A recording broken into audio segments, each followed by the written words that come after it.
በጌታችን በኢየሱስ ክርስቶስ ስም በፌስቡክ ላላችሁም በክርስቲያን ፕሉስም ላላችሁ የጌታ ሰላም ከእናንተ ጋር ይሁን። ክብር ሁሉ ለእግዚአብሔር ይሁን። ዛሬ ደግሞ ያው መደበኛውን የብሬክፋስት ፕሮግራማችንን በጌታችን በኢየሱስ ክርስቶስ ስም እንጀምራለን። ጌታ ይባረክ። እግዚአብሔር መልካም ነው፣ በመከራም ቀን መሸሸጊያ ነው፣ በእርሱ የሚታመኑትን ሁሉ ያውቃቸዋል ይላል መጽሐፍ። ክብር ለእግዚአብሔር ይሁን። የእግዚአብሔርን ቃል አብረን እንመለከታለን። ለምን? በሕያው ቃሉ ስለወለደን። ይሄ የማያልፍ ቃል ነው። ከፀሐይ መውጫ እስከ ፀሐይ መጥለቂያ ድረስ የሚሰበክ ቃል ነው። ክብር ለእግዚአብሔር ይሁን። ይህ መጽሐፍ በመጨረሻውም ዘመን የሚገለጥ ነው።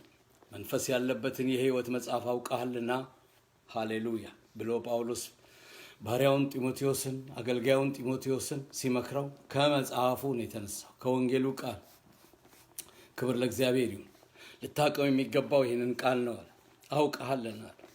ምክንያቱም ጳውሎስ ሲነግረው ይሄ አንተ ያወቅከው ቃል የተማርከው ቃል መንፈስ አለበት አለ። ክብር ለእግዚአብሔር። ወንጌል ኃይል አለው። ወንጌል ሰውን ይለውጣል። ወንጌል ለሰው ልጆች ሁሉ ይሰበክ ዘንድ የእግዚአብሔር ፈቃድ ነው። ኢየሱስ ክርስቶስ በምድር ላይ ወንጌልን ሰበከ። ክብር ለእግዚአብሔር ይሁን።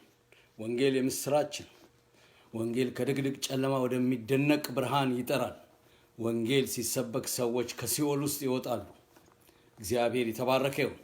ሌላ ምንም ምስክር ማቅረብ አንችልም። እኛም ወንጌል ተሰብኮልን ወደ መንግስቱ ወደ ዘላለማዊው ሕይወት ቀርበን ድነናል።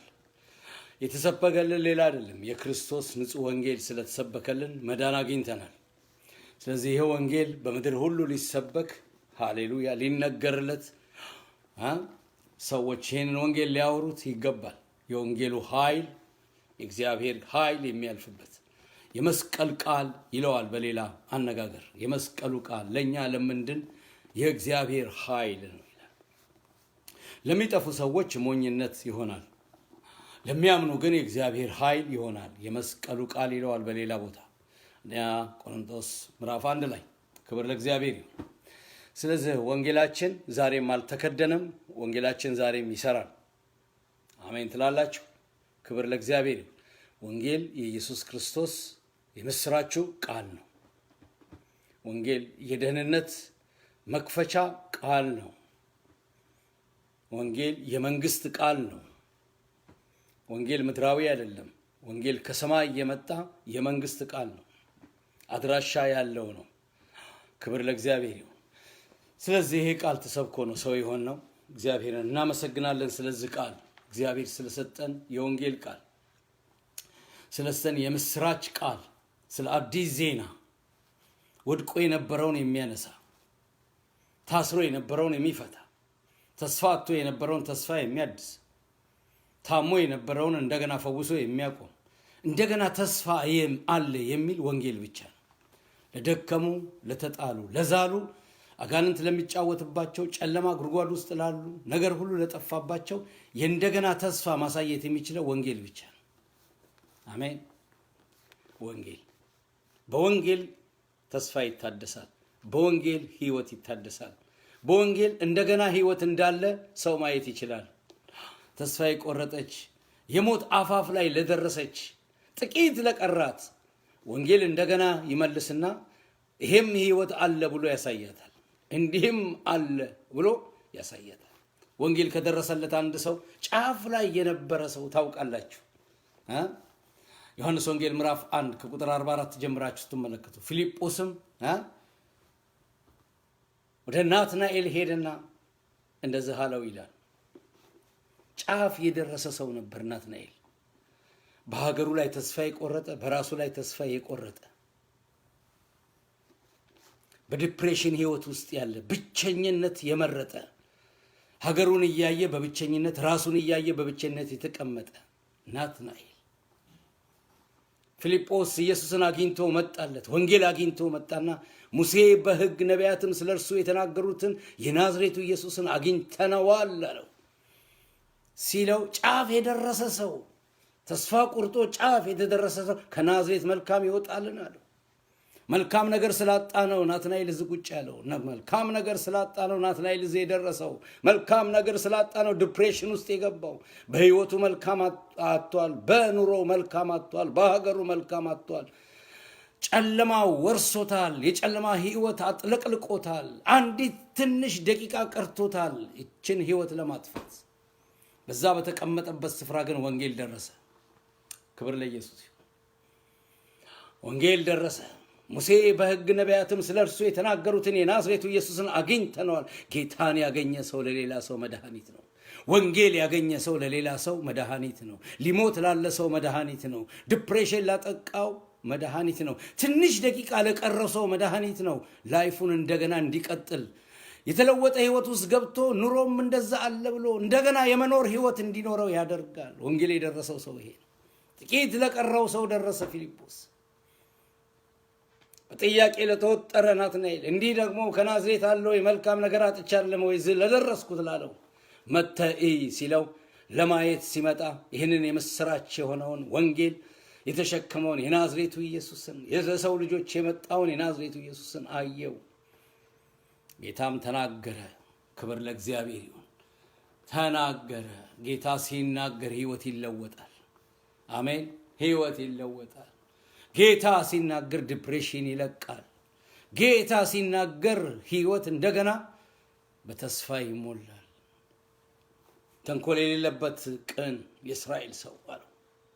ከወዴት ታውቀኛለህ ሲለው ፊልጶስ ሳይጠራ አውቀሃለሁ፣ ብቻህን ሆነህ አውቀሃለሁ፣ ጥቂት ቀርቶህ አውቀሃለሁ፣ ጥቂት ደቂቃ ቀርቶህ አውቀሃለሁ፣ በነፍስና በሞት መካከል እያለህ አውቀሃለሁ፣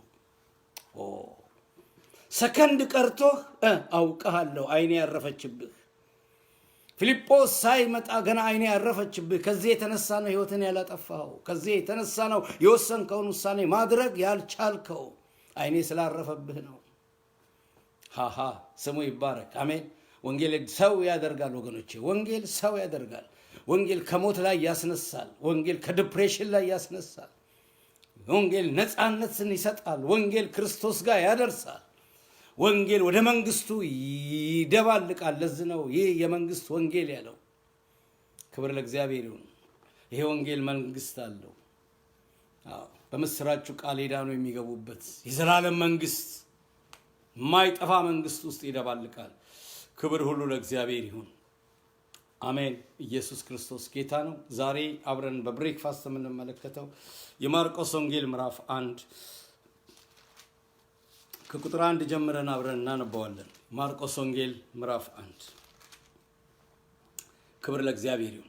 መጽሐፍ ቅዱሳችሁን የያዛችሁ ሰዎች ማርቆስ ምዕራፍ 1 ከቁጥር 1 ጀምራችሁ እናነባዋለን። የእግዚአብሔር ልጅ የኢየሱስ ክርስቶስ ወንጌል በመጀመሪያ ነው የሚለው። በመጀመሪያ የእግዚአብሔር ልጅ የኢየሱስ ክርስቶስ ወንጌል። ማርቆስ ገና ነገሩን ሲጀምር በመጀመሪያ እኔ ሌላ ነገር አላውቅም ማለቱ ነው። በመጀመሪያ የኢየሱስ ክርስቶስ የጌታዬ ወንጌል አለ። በማርቆስ ህይወት ውስጥ የመጀመሪያው ነገር ምንድነው? ወንጌል ነው። ይሄ ወንጌል የክርስቶስ ወንጌል ነው። የሱን የህይወቱን መጀመሪያ የያዘው የክርስቶስ ወንጌል ነው። የአገልግሎቱን መጀመሪያ የያዘው የክርስቶስ ወንጌል ነው። አሜን። ተግባባን? የእግዚአብሔር ልጅ የኢየሱስ ክርስቶስ ወንጌል በምን? በመጀመሪያ ከሁሉ ነገር በፊት፣ ከመብላት ከመጠጣት በፊት፣ ምድራዊ ከሆነው ነገር ሁሉ በፊት፣ ሰው ከሚንገበገብለትና ከሚያስበው ነገር ሁሉ በፊት ምን ይላል ማርቆስ? በመጀመሪያ የእግዚአብሔር ልጅ የኢየሱስ ክርስቶስ ወንጌል። አሜን ነው። ወንጌሉ የመጀመሪያ ነው አለ ማርቆስ። ከምንም ነገር ወንጌሉ የመጀመሪያ ነው አለ። ይሄ የእግዚአብሔር ልጅ የኢየሱስ ክርስቶስ ወንጌል በህይወቴ የመጀመሪያ ነው። የመጀመሪያውን ደረጃ የያዘው ቀደምት የሆነው በህይወቴ የኢየሱስ ክርስቶስ ወንጌል። ሃሌሉያ። ንግግሩን ሲጀምር፣ አገልግሎቱን ሲጀምር፣ ማንነቱን ሲጀምር ማርቆስ ምን ይላል? የእግዚአብሔር ልጅ የኢየሱስ ክርስቶስ ወንጌል በምን? በመጀመሪያ። ይሄና ያንን ከማድረጌ በፊት መጀመሪያ። ሃሌሉያ። ጠፊው ነገርን ከመሰብሰቤ በፊት በመጀመሪያ። በህይወቴ ትልልቅ ነገሮች አቅዳለሁ፣ ግን በመጀመሪያ ወንጌሉ። የኑሮ የመጀመሪያ ወንጌል፣ የአገልግሎት የመጀመሪያ ወንጌል፣ የማግኘት የመጀመሪያ ወንጌል። የማ ወንጌል? የኢየሱስ ክርስቶስ ልጅ የኢየሱስ ክርስቶስ የእግዚአብሔር ልጅ የኢየሱስ ክርስቶስ ወንጌል። ሃሌሉያ። ይሄን የተረዳ ነው ማርቆስ። በነገሩ ሁሉ መጀመሪያ የሚያስቀድመው ምንድነው? ማርቆስ በመጀመሪያ የእግዚአብሔር ልጅ የኢየሱስ ክርስቶስ ወንጌል ይላቸዋል። ቀደምት በህይወቴ እሱ ነው። ቀደምት በነገሬ እሱ ነው። ዛሬ እዚህ ለመድረሴ ምክንያቱ የእሱ ወንጌል ነው። አሜን ትላላችሁ? ክብር ለእግዚአብሔር ይሁን። ወንጌል መጀመሪያ ይሁን። አሜን። ወንጌል መጀመሪያ ይሁን። ማርቆስ ይህንን ህይወት ያገኘው ከእናቱ ወይም ደግሞ ከቤተሰቦቹ ነው። ባደገ ጊዜ ግን ይህንን ወንጌል ይዞ ወጣ። ሐዋርያት ሥራ ምዕራፍ 12 ቁጥር 12 ጀምራችሁ ስትመለከቱ ጴጥሮስ ከወህኒ ቤት በወጣ ጊዜ በማርቆስ እናት ቤት ጸሎት ይደረግ ነበር ይላል። እነሱ ቤት ውስጥ የጸሎት ፕሮግራም አለ። እናቱ የወንጌል ሴት ናት። እናቱ የእግዚአብሔር ሴት ናት። ይሄ ልጅ ያደገው በወንጌል ውስጥ ነው። ይሄ ልጅ ያደገው በጸሎት ውስጥ ነው። ክብር ለእግዚአብሔር ይሁን።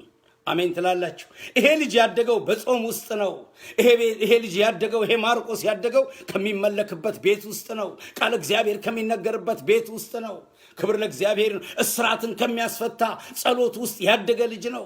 እነ ጴጥሮስ ከሚወጡበት የጸሎት ኃይል እነ ጴጥሮስ መጥተው በሚመሰክሩበት ቤት ውስጥ ያደገ ልጅ ነው። ክብር ለእግዚአብሔር ይሁን። በዚህ መንፈስ ሲያድግ በመጨረሻ ምን አለ? ሲያድግ እንደዛ አለ፣ በህይወቴ የመጀመሪያው ወንጌል ነው አለ። ወንጌል ያሳደገው አሜን ነው። ጸሎት ያሳደገው፣ ጾም ያሳደገው፣ ሃሌሉያ። እስራት ሲፈታ እያየ ያደገ ነው። መንፈስ ቅዱስ ሰዎች ሲሞሉ እያየ ያደገ ሰው ነው ማርቆስ። ክብር ለእግዚአብሔር ይሁን። በእናቱ ቤት ምን እንደሚደረግ ማርቆስ ያውቃል። ያ ክብር ተገናኘውና ክብር ለእግዚአብሔር ይሁን። ባሳደገው ጊዜ ለወንጌሉ ራሱን ሰጥቶ በመጀመሪያ አለ በህይወቴ ምን አለ? የእግዚአብሔር ልጅ የኢየሱስ ክርስቶስ ወንጌል አለ። ምክንያቱም ወንጌል ሲፈታ ያውቃል። አሜን ነው። ስለዚህ ከዚህ ቤት ውስጥ ሰው ወጥቷል። ከነ ማርቆስ ቤት ውስጥ ብሎ መጽሐፍ ቅዱስ እንደሚናገር ምን አይነት እናት ናት ያለችው? ሰው ወጥቷል። ወንጌል የሚሰብክ የኢየሱስ ክርስቶስ ወንጌል መጀመሪያ ይቅደም የሚል ልጅ ወጥቷል ከዚህ ቤት ውስጥ። ክብር ለእግዚአብሔር ይሁን። አሜን ነው። ወንጌል ከቤታችሁ ውስጥ ለእግዚአብሔር ወንጌል ከእናንተ ቤት ውስጥ ለእግዚአብሔር መንግስት፣ ወንጌል ከእናንተ ቤት ውስጥ ለእግዚአብሔር የሚሰዋ ወንጌል ከእናንተ ቤት ውስጥ ለእግዚአብሔር የሚሰጥ ሰው ያወጣል። ክብር ለእግዚአብሔር ይሁን። ወንጌል ከቤታችሁ ሰው ያወጣል። ሰባኪ ያወጣል፣ ሐዋርያ ያወጣል፣ ነቢይ ያወጣል፣ የተቀባ ሰው ያወጣል። ወንጌል ክብር ለእግዚአብሔር ይሁን። ሐዋርያት ምዕራፍ 12 ቁጥር 12 ላይ ስትመለከቱ ከዚህ ቤት ውስጥ የወጣው ማርቆስ ነው። አያችሁ፣ የክርስቶስን ወንጌል ለመስበክ ወጣ። ክብር ለእግዚአብሔር ይሁን። ቤታችሁ፣ ኑሯችሁ፣ ገንዘባችሁ፣ አቅማችሁ፣ ዕውቀታችሁ ለወንጌል የሚሰጡ ሰዎች የሚያወጣ መሆን አለበት። ክብር ለእግዚአብሔር ይሁን። አሜን ነው። ስለ እናቱ እንዴት ደስ ይላት! ለወንጌል አደራ የተሰጠ ልጅ ሆነ። ወንጌልን ይዞ መሄድ ጀመረ። በመጀመሪያ ክርስቶስ የሚል ሰው ሆነ። በመጀመሪያ የእሱ ቃል ይጀመር። በመጀመሪያ የወንጌሉ ቃል አለ። ከማንኛውም ነገር የሚያስቀድመው እንዲህ አይነት ሰው ወንጌል ነው። አንድ ነገር ልንገራችሁ፣ ወንጌሉን ካስቀደማችሁ አታፍሩም። የኃይል ሰው ትሆናላችሁ። የክብር ሰው ትሆናላችሁ። ቀደምት ወንጌል ይሁን በህይወታችሁና በኑሯችሁ። እግዚአብሔር በሰጣችሁ ዕድሜ ዘመን ቀደምት የእግዚአብሔር ቃል ከሆነ የወንጌሉ ቃል ከሆነ አታፍሩም። እያበባችሁ ትሄዳላችሁ። እየከበራችሁ ትሄዳላችሁ። የሰማይ መዝገብ በእናንተ ላይ ይገለጣል። የመንግስት ሰባኪ ትሆናላችሁ። መንግስቱ ትምጣ የሚለውን ስብከት ሰብቃላችሁ። የእግዚአብሔርን መንግስት በምድር ላይ። ክብር ሁሉ ለእግዚአብሔር ይሁን። በጌታ በኢየሱስ ክርስቶስ በመጀመሪያ አሁን ምን ይሁን? ወንጌል ይሁን። ዛሬ ይህን ቃል ለምትሰሙ በመጀመሪያ ምን ይሁን? በኑሯችን የመጀመሪያ ምን ይሁን? በእቅዳችን የመጀመሪያ ምን? የወንጌሉ ቃል። አሜን። ኢየሱስ ክርስቶስ ወንጌል በመጀመሪያ አለ። ክብር ለእግዚአብሔር። ከምንም ነገር በፊት ወገኖቼ የክርስቶስ ኢየሱስ የወንጌል ቃል። እግዚአብሔር የተባረከ ይሁን። ይሄ ቃል ሰማያትን ይከፍታል። ባርናባስና ጳውሎስ የወንጌል ስብከታቸውን ለመስበክ ወደ አንጾኪያ በሄዱ ጊዜ ማርቆስ አብሯቸው እንደነበረ በሚሽን ስራ ውስጥ እንደተገኘ መጽሐፍ ቅዱስ በሐዋርያት ሥራ 12 ቁጥር 25 ላይ ይናገራል። ቀጠለ። ይሄ ልጅ በቃ በወንጌል ስራ ውስጥ ከነ ጳውሎስና ከነ ባርናባስ ጋር አብሮ የሚሽን ሰራተኛ ሆነ ማርቆስ። ይሄን ሁሉ የምናገረው የማርቆስን ወንጌል ዛሬ ስለምናጠናው ነው። ማርቆስ ከሚያምኑ ቤተሰብ የወጣ ነው። ከጸሎት ውስጥ የወጣ ነው። ከአምልኮ ቤተሰብ ውስጥ የወጣ ነው። ከክርስቲያን ቤተሰብ ውስጥ የወጣ ነው። ራሱን ለወንጌል የሰጠው ከዛ ተነስቶ ነው። ሁለተኛ ከባርናባስና ከጳውሎስ አገልግሎት ጋር የሚሽን ስራ የመጀመሪያው ጉዟቸው ላይ አብሮ ነበር። በአንጾኪያ ላይ እንደተገኘ መጽሐፍ ቅዱሳችን ይናገራል። በመጨረሻም በሁለተኛ ጢሞቴዎስ ምዕራፍ 4 ቁጥር 11 ላይ ምን ይላል? ጳውሎስ ወደ አገልግሎቱ ፍጻሜ ሲደርስ ጳውሎስ ማርቆስን ጥሩልኝ አለ። ማርቆስን ጥሩልኝ አለ፣ ከሁሉ በፊት ይጠቅመኛልና ብሎ ተናገረ። ስለ ማርቆስ የተናገረው ጳውሎስ እንደዚህ ብሎ ይናገራል። ብዙ ይጠቅመኛልና ይዛችሁልኝ ወደ እኔ እንድትመጡ። ብዙ ይጠቅመኛልና መጀመሪያ ወንጌል ያስቀደመ ሰው ስለሆነ ብዙ ይጠቅመኛልና። አያችሁ፣ በመጀመሪያ ወንጌል የሚል ሰው ብዙ ይጠቅማል። ለሀገር ይጠቅማል፣ ለአገልግሎት ይጠቅማል፣ ለህዝብ ይጠቅማል። ጳውሎስ ምን አለ? ስለ ማርቆስ ብዙ ይጠቅመኛል፣ ማርቆስን ይዛችሁልኝ ኑ አለ። መጨረሻ የአገልግሎቱ ዘመን ጳውሎስ የተመኘው ማርቆስን ነው። ለምን? ብዙ እንደሚጠቅመው አወቀ። ለምን? ወንጌል ያስቀደመ ሰው ወገኖች ጠቃሚ ነው። ለቤተሰብ ጠቃሚ ነው፣ ለሀገር ጠቃሚ ነው፣ ለሴት ለወንዱ ጠቃሚ ነው፣ ለህፃን ለትልቁ ለትንሹ ጠቃሚ ነው። አሜን ትላላችሁ? ጠቃሚ ነው። ወንጌል የምታዩበት ሰው የሚጠቅም ሰው ነው፣ የበረከት ሰው ነው፣ የሰላም ሰው ነው። ስለዚህ ጳውሎስ እንደዛ አለ፣ ማርቆስ አሁን ይጠቅመኛል፣ ይዛችሁልኝ ነው። ከሐዋርያው ጳውሎስ አገልግሎት ጋር አብሮ የነበረ ሰው ነው። መነሻው ግን የት ነው? ከዛ ከጸሎት ቤት የወጣ ከእናቱ ስር የወጣ ሃሌሉያ። ከዛ እስራት ከሚያስፈታ ጸሎት ውስጥ የወጣ ከዛ አምልኮ ውስጥ ሲወጣ በዚህ መንፈስ ያደገ ልጅ አንድ ቀን ምን አለ? የእግዚአብሔር ልጅ የኢየሱስ ክርስቶስ ወንጌል በመጀመሪያ አለ። አልለውጠውም ይሄንን አለ። ዛሬ እዚህ ለመድረሴ ምክንያቱ እንዲህ ነው አለ። በመጀመሪያ ወንጌሉ ስለሆነ ነው። የእግዚአብሔር ልጅ የኢየሱስ ክርስቶስ ወንጌል ነው በመጀመሪያ እዚህ ያደረሰኝ። ስለዚህ የመጀመሪያውን ስፍራ ወንጌል የያዘው አሜን በሉ እስቲ። ወንጌላቸውን ለተከደነባቸው፣ ወንጌላቸውን እንደ ተራ ነገር ላዩ የምስራችን ነግራቸዋለን። በመጀመሪያ ወንጌል ጤነኛ ያደርጋል። ክብር ለኢየሱስ ይሁን። ወንጌል ጤነኛ ያደርጋል። ክብር ለኢየሱስ አሜን ትላላችሁ። ስለዚህ ቁጥር 1 ገና የእግዚአብሔር ልጅ የኢየሱስ ክርስቶስ ወንጌል በመጀመሪያ ካለ በኋላ 2 እና 3 እንዲህ አለ። እነሆ መንገድ የሚጠርግ መላእክተኛ በፊትህ እልካለሁ፣ የጌታን መንገድ አዘጋጁ፣ ጥርጊያውንም አቅኑ እያለ በምድረ በዳ የሚጮህ ሰው ድምፅ ተብሎ በነቢዩ ኢሳይያስ እንደተጻፈ ዮሐንስ በምድረ በዳ እያጠመቀ የንስሐ ጥምቀት ሊያጠምቅ የኃጢአት ስርየት እየሰበከ መጣ። በመጀመሪያ ወንጌሉን የተቀበለው ማርቆስ ስለሚመጣው ስለ ኢየሱስ ክርስቶስ የተናገረውን የመጥምቁ ዮሐንስን አገልግሎት ከነቢዩ ኢሳይያስ ውስጥ ወስዶ መናገር ጀመረ። አያችሁ፣ ወንጌል የያዘ ሰው በመጀመሪያ ወንጌል የያዘ ሰው የመጀመሪያው ትምህርቱ ምንድነው ብትሉኝ፣ ንስሐ የሚል ትምህርት ያነሳል። ንስሐ መታጠብ። የማርቆስ ትምህርት መነሻ ይሄ ነው። ንስሐ የማርቆስ ትምህርት ይሄ ነው። የጌታን መንገድ አቅኑ። የማርቆስ ትምህርት ይሄ ነው። መንገዱን አዘጋጁ እያለ ይጮህ የነበረውን ድምፅ እንደገና አነሳ። ክብር ለእግዚአብሔር። ማርቆስ ምዕራፍ 1 ቁጥር 2-3 የምናገኘው ይሄን ነው። የወንጌሉ ቃል የገባቸው ሰዎች የኢየሱስ ክርስቶስን መንገድ ያዘጋጃሉ። የወንጌሉ ቃል የመጀመሪያ የሆነላቸው መንገድ ይጠርጋሉ። የወንጌሉ ቃል መጀመሪያ የገባቸው ሰዎች ነገሩን ሁሉ ያቀናሉ። ስራቸው ይሄ ነው። ስለዚህ በፊትህ እሄዳለሁ፣ እነሆ መንገድን የሚጠርግ መላእክተኛ በፊትህ እልካለሁ። ስለዚህ ወንጌል በመጀመሪያ ያደረጉ ሰዎች የተላኩ ናቸው።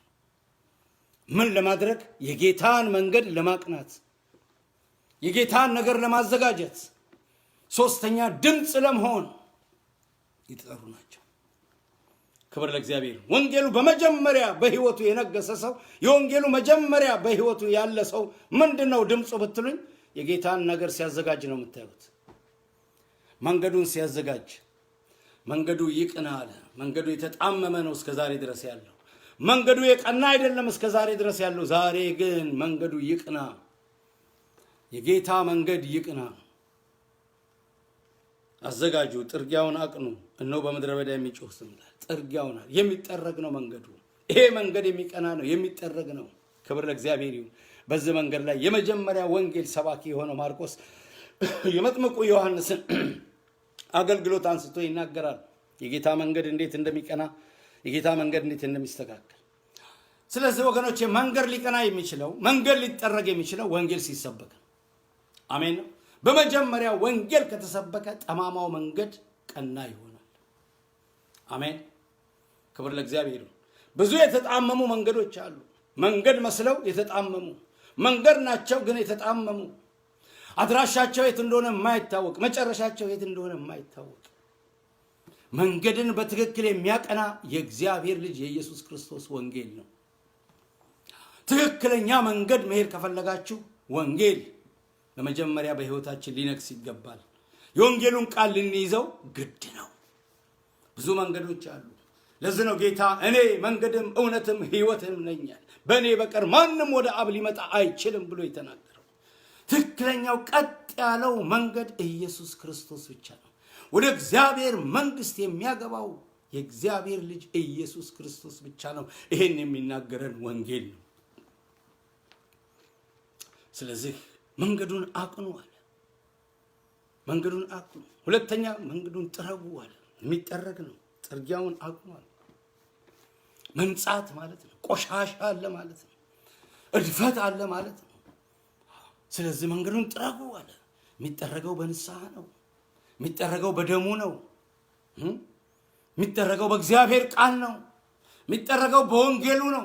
ብዙ ግሳንግሶች አሉ። ብዙ የማይረቡ ነገሮች አሉ። ብዙ ወገኖቼ መልካቸው ጥሩ መስሎ ውስጣቸው ቡፍቱ መጥፎ የሆነ ነገር ብዙ አሉ። የሚጠረጉት ግን በወንጌሉ ቃል ነው። ከሰው ህይወት ውስጥ ብዙ ነገር መጠረግ አለበት። የሚጠረገው ወገኖቼ በሌላ ትምህርት አይደለም፣ በወንጌል። ወንጌል ሲደርሰን ወንጌል የማይጠርገው ነገር የለም፣ የማያስወጣው ነገር የለም፣ የማያድሰው ነገር የለም። ክብር ለእግዚአብሔር ይሁን። በመጀመሪያ የወንጌሉ ቃል። ሰዎች ከብዙ ነገር ጋር ይኖራሉ። ከብዙ ነገር ጋር በቤተ ክርስቲያን ይመላለሳሉ። በብዙ ነገር ተይዘው የእግዚአብሔርን ስም ይጠራሉ። ለምን? ትክክለኛ ወንጌል ስላልደረሳቸው። በብዙ እስራት ውስጥ ሆነው ክርስቲያን ነን ይላሉ። ትክክለኛ ወንጌል ስላልደረሳቸው። የሚጠረግ ነገር ብዙ አላቸው። የሚጠረግ ነገር ከውስጣቸው ብዙ አለ። ቆሻሻ የሆነ ነገር ብዙ አለ። ይሄንን ጠርጎ የሚያወጣ የእግዚአብሔር ልጅ የኢየሱስ ክርስቶስ ወንጌል በመጀመሪያ ወንጌሉ በመጀመሪያ በትክክል ከገባ ንጹህ ትሆናለህ ወንድሜ። አሜን። ንጹህ ትሆኛለሽ። የተጣመመው መንገድህና መንገድሽ ቀና ይሆናል። አመለካከታችሁ ቀና ይሆናል። የተጣመመና የተበላሸ ነገር ሁሉ ይስተካከላል። ማስተካከል የሚችለው የሰው ላይፍና ህይወት ወንጌል ነው። ወንጌል በተሰበከባቸው ቦታዎች ሁሉ ሰዎች ቀና ሆነዋል። ጠማማው መንገድ ቀና ሆነዋል። ቆሻሻው ነገር ይወጣል። ክብር ለእግዚአብሔር ይሁን። ስለዚህ በመጀመሪያ ወንጌል። ብዙ ጠማማ ነገር አለ፣ ብዙ የቆሸሸ ነገር አለ። ስለዚህ ምን ይሁን? በመጀመሪያ ወንጌል። ወደ ወንጌሉ ቃል መመለስ አለብን። አሜን። የወንጌሉ ቃል ምን ይለናል? የወንጌሉ ቃል የሚጀምረው ኃጢአታቸውን ሊናዘዙ በዮርዳኖስ ባህር ላይ እየመጡ ከይሁዳ ይሄን ድምፅ የሰሙ ከይሁዳ ምድረ በዳ ወደ መጥምቁ ዮሐንስ እየመጡ ኃጢአታቸውን እየተናዘዙ ይጠመቁ ነበር ይላል። ይሄ ድምፅ ኃይል ሊኖረው የቻለው፣ ይሄ ድምፅ ወደ ከተማ ሊገባ የቻለው፣ ይሄ ድምፅ ወደ ይሁዳ ግዛት ሊገባ የቻለው፣ ይሄ ድምፅ ወደ ኢየሩሳሌም ሊገባ የቻለው በምንድን ነው ብትሉኝ፣ ድምፁ የወንጌል ድምፅ ስለሆነ ነው። የወንጌል ድምፅ ኃይለኛ ነው። የወንጌል ድምፅ ይሄዳል፣ ይጓዛል። የክርስቶስ ወንጌል ወገኖቼ ኃይለኛ ነው። ሰዎችን የመጥራት ኃይል አለው። ሰዎችን የመጥራት ብቃት አለው። እኛም የዳነው የወንጌሉ ቃል አንድ ቀን ደርሶብን ነው ወገኖቼ። በሕይወታችን የገባው የወንጌል ቃል ወደ መንግስቱ ጠራን። እነሱ ወደ ዮርዳኖስ መጥተው እንደተጠመቁ እኛም ወደ ንስሐ ጠራን፣ ወደ መንግስቱ ጠራን ወገኖች። አንቀሳቀሰን ከነበርንበት ስፍራ። ክብር ለእግዚአብሔር ይሁን። መምጣት ብቻ አይደለም ወደ ዮርዳኖስ። ወንጌል የጠራቸው ሰዎች መምጣት ብቻ አይደለም፣ መምጣት ብቻ ዋጋ የለውም። ዛሬ ብዙ ሰው ወደ ቸርች ይመጣል እኮ። መምጣት ብቻ ዋጋ የለውም። ወንጌሉ በትክክል የደረሳቸው ሰዎች መተው ንስሐ ነው የሚገቡት። መተው በደሙ መታጠብ ነው የሚጀምሩት። መተው መንጻት ነው የሚጀምሩት። ድርጊት አለ ከመጡ በኋላ። መምጣት ብቻ ዋጋ የለውም። በትክክል ወንጌሉ የደረሳቸው ሰዎች መተው ይንበረከካሉ። መተው ራሳቸውን ለእግዚአብሔር ይሰጣሉ። መተው ኑሯቸውን ለእግዚአብሔር ይሰጣሉ። መተው ራሳቸው ወደ እግዚአብሔር ፊት ሲቀርቡ ነገራቸው እንደሚለወጥ ያያሉ። ስለዚህ ወደ ዮርዳኖስ መምጣት ብቻ አይደለም። መተው ምን ሰሩ? መተው ይታጠቡ ነበር። ልብ ብላችሁ እንድትሰሙኝ ይፈልጋሉ።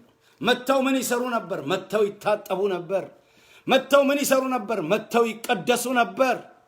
መተው ምን ያደርጉ ነበር? መተው ከኃጢአት በሽታ ይገላገሉ ነበር። አዲስ ሰው የሆኑ ነበር። ወንጌል የደረሳቸው ይህ ድምፅ የደረሳቸው ሰዎች እየተንቀሳቀሱ እየመጡ ምን ይሆኑ ነበር? ይነጹ ነበር። እየመጡ ምን ይሰሩ ነበር? ወገኖቼ ዛሬ አንድ ነገር እንድናስብ ስለምፈልግ ነው። እየመጣን ነው፣ ቀርተን አናቅም። ግን ምን እየሰራን ነው? ከቸርች ቀርተን አናቅም። ከባይብል ስቱዲዮ ቀርተን አናቅም። ከአምልኮ ፕሮግራም መተን አናቅም። መተን ግን ምን እየሰራን ነው? መተን እየታጠብን ነው፣ እየተቀደስን ነው፣ እየነጻን ነው። መተን ምን እየሰራን ነው? የመንግስቱ ቃል በእውነት በሕይወታችን እየተገለጠ ነው። ይሄ ወንጌል ቃል እያንበረከከን ነው። ይሄ ወንጌል ቃል ከእግዚአብሔር መንግስት ጋር እያነካካን ነው ወይንስ መምጣት ብቻ ነው? መተን ምን እየሰራን ነው? ወደ ክርስቲያን ፕሉስ ኦል እንመጣለን። ምን እየሰራን ነው? ወደ ፌስቡክ አገልግሎት እየመጣን ብሬክፋስት እንመለከታል። ምን እየሰራን ነው?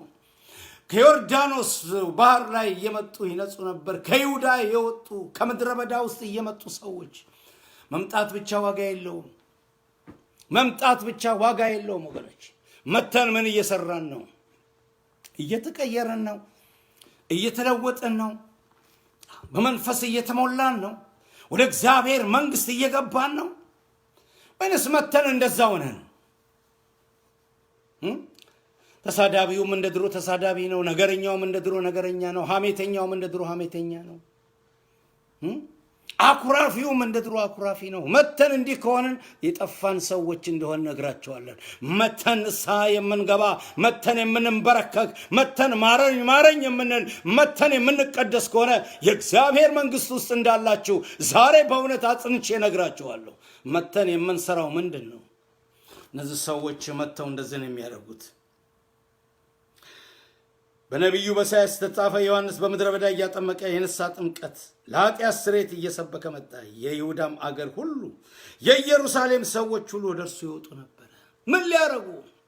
የይሁዳም አገር ሁሉ የኢየሩሳሌም ሰዎች ሁሉ ወደ እርሱ ይወጡ ነበረ። ለምን? ያወጣቸው አንድ ድምፅ ነው፣ የወንጌል ድምፅ ነው። ዮርዳኖስ አለ። ከይሁዳ ይወጣሉ፣ ከኢየሩሳሌም ይወጣሉ። መጽሐፉ እንደሚል ሰዎች ሁሉ ይወጣሉ። ወጥተው ግን ምን እያረጉ ነው? እየተጠመቁ ነው። ወጥተው እየነጹ ነው። ሰው ሁሉ መጥቷል። ምን እያረገ ነው? ሰው ሁሉ ወደ ቸርች ይመጣል። ምን እያረገ ነው? የተንበረከከ ነው። መንፈሱ እያንበረከከው ነው። ለእግዚአብሔር እየተሸነፈ ነው። ለመንፈሱ እየተገዛ ነው። ወይስ እንደዛው ነው? አይቶ ለመሄድ ነው። ተካፍሎ ለመሄድ ነው። ይሄ ከሆነ ወገኖች ዛሬ ከስራችኋል፣ እነግራችኋለሁ። የባህሪ ለውጥ ከሌላችሁ፣ የማንነት ለውጥ ከሌላችሁ፣ ይሄ የመንግስት ቃል፣ ይሄ ወንጌል ቃል በህይወታችሁ ውስጥ ካልሰራ፣ ካልተመነዘረ ወገኖቼ መታችሁ ወገኖቼ በህይወት ለውጥ ካላገኘችሁ፣ የወንጌሉ ቃል በእናንተ ህይወት ውስጥ ካልሰራ፣ ዛሬም በጨለማ ህይወት ውስጥ እንዳላችሁ ነግራችኋል። ዛሬም በጨለማ ህይወት ውስጥ እንዳላችሁ ነግራችኋል። ስለዚህ ማርቆስ እንደመረጠው በመጀመሪያ አለ የእግዚአብሔር ልጅ የኢየሱስ ክርስቶስ ወንጌል በህይወታችሁ መጀመሪያ ከሆነ ነግራችኋለሁ፣ የንስሐ ሰው ትሆናላችሁ። ሁልጊዜ የምትጠመቁት እናንተ በንስሐ ነው። ጥምቀት ሁልጊዜ አላችሁ፣ ዴይሊ ያላችሁ። ምን አይነት ጥምቀት? የንስሐ ጥምቀት፣ የይቅር ባይነት ጥምቀት፣ የምህረት ጥምቀት። አሜን። ወንጌል ወደዚህ ያደርሳል። ስለዚህ አትሳቱ ወገኖቼ፣ ቅዱስ ጳውሎስ ለቆሮንቶስ ሰዎች በምዕራፍ 12 ላይ እንደዛ አላቸው። መንፈሳዊ ሰው እንደሆናችሁ ልነግራችሁ አልችልም አለ።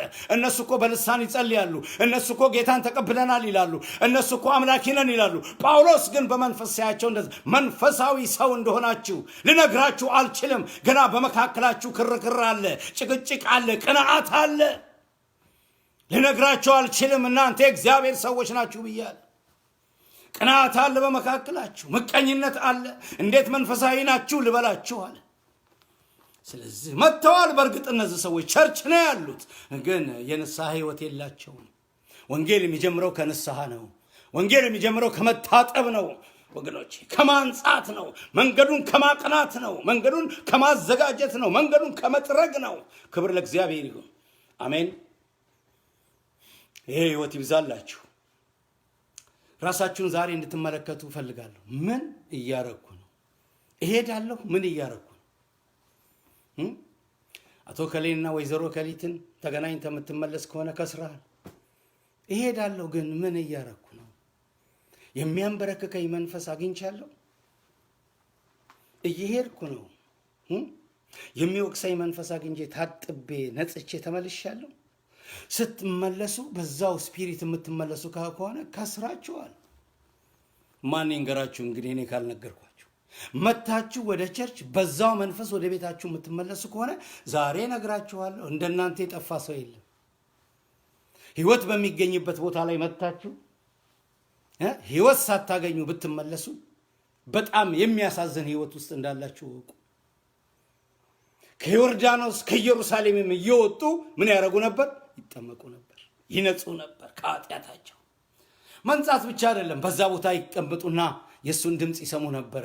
አንድ ትምህርት ነበረው። ከኔ በኋላ የሚመጣው የጫማውን ጠፍር የማይገባ እኔ በውሃ አጠመቅኳችሁ እሱ በእሳት ያጠምቃችኋል የሚለውን ትምህርት የተጠመቁ ሰዎች ይሰሙ ነበር። የተጠመቁ ሰዎች ናቸው በእሳት የሚያጠምቀውን ትምህርት መማር ያለባቸው።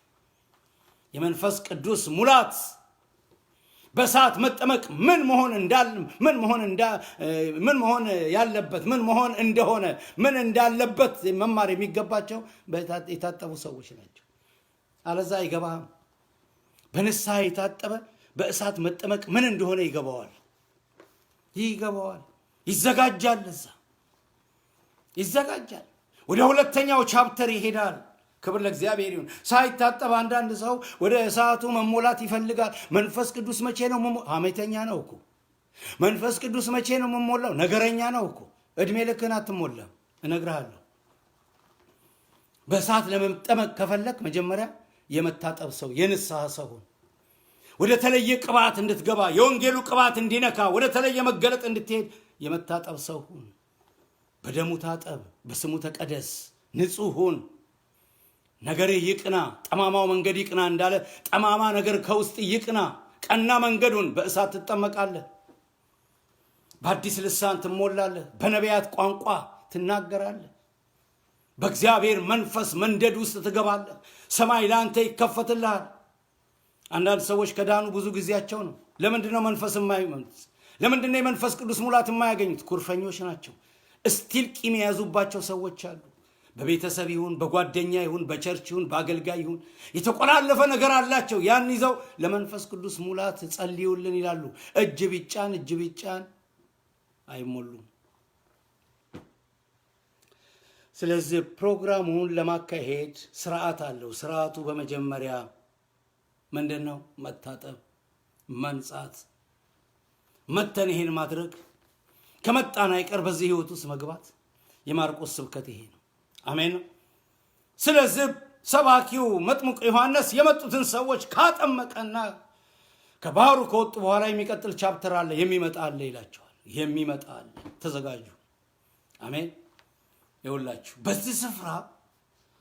በዚህ ስፍራ ወንጌል ባለበት የወንጌል ስብከት ባለበት፣ ሃሌሉያ፣ መጀመሪያ ወንጌል በሆነበት የመጀመሪያውን ቦታ ወንጌል በያዘበት ኢየሱስ ይመጣል። ሃሌሉያ። የሰው ትምህርት በሌለበት ይላል። ሃሌሉያ። የሰው ዶክትሪን በሌለበት፣ በቃ ሰዋዊ በሆነ ፕሮግራም ውስጥ ሳይሆን የመንግስቱን ቃል በሚሰበክበት ወንጌል በሚሰበክበት ምን ይሆናል? ኢየሱስ ይመጣል። በእሳት የሚያጠምቀው ይመጣል። ከዮሐንስ ከፍ ያለው ይመጣል። ዮሐንስን የላከው ይመጣል። ክብር ለእግዚአብሔር። ዋናው ይመጣል። እግዚአብሔር የተባረከ ይሁን። ይሄን ነው የሚነግራቸው። እናንተ ከጥቂት ቀን በኋላ በእሳት ትጠመቃላችሁ። ግን አሁን ምን መንገዱን አቅኑ፣ መንገዱ ምን ይሁን ይጠረግ። እናንተ በንስሐ ታጠቡ፣ ተጠመቁ። እያጠመቀ ለምን ወገኖች የሚጠረግ ነገር ቆሻሻ ነው ብያችኋለሁ። በፊትህ እልካለሁ የጌታን መንገድ አዘጋጁ፣ ጥርጊያውንም አቅኑ እያለ በምድር ላይ የሚጮህ እነሆ መንገድን የሚጠርግ መላእክተኛ እልካለሁ። መጠረግ አለበት። ቆሻሻ ስላለ መጠረግ አለበት። እግዚአብሔር እንዲሰራ መጠረግ አለበት። በህይወታችን ውስጥ ብዙ ነገር የሚጠረግ ነገር አለ። አሜን። ስለመጠረግ መቼስ ብዙ እነግራችሁ ከኔ ይልቅ እናንተ ታውቃላችሁ። እግዚአብሔር የተባረከ። አሜን። መጀመሪያ ወንጌል ቦታውን ከያዘ ሰው በህይወቱ ብዙ ነገር ይጠርጋል። የማያስፈልገውን ነገር መጥረግ ይጀምራል። ግን መጀመሪያ ወንጌሉ ካልሆነ አያየውም። ከሚጠረገው ነገር ጋር አብሮ መኖር ይጀምራል። ሁለተኛ ዜና ምዕራፍ 29 ቁጥር 1 ላይ ሕዝቅያስ አባቱ ከሞተ በኋላ አካዝያስ አባቱ የእግዚአብሔርን ቤት ቆልፎት ነበር፣ ዘግቶት ነበር። ይሄ ቤት ይዘጋ። ግን ልጁ በሚከፍትበት ሰዓት አንድ ነገር ነው ያደረገው። ቤቱ መጠረግ እንዳለበት አወቀ። ቤቱ መጠረግ እንዳለበት አወቀ። አባቱ የዘጋውን ቤት እሱ ሲከፍተው በ25ኛው ዓመት ላይ የነገሰ ነው። አባቱ ዘጋው፣ ልጁ ደግሞ ከፈተው።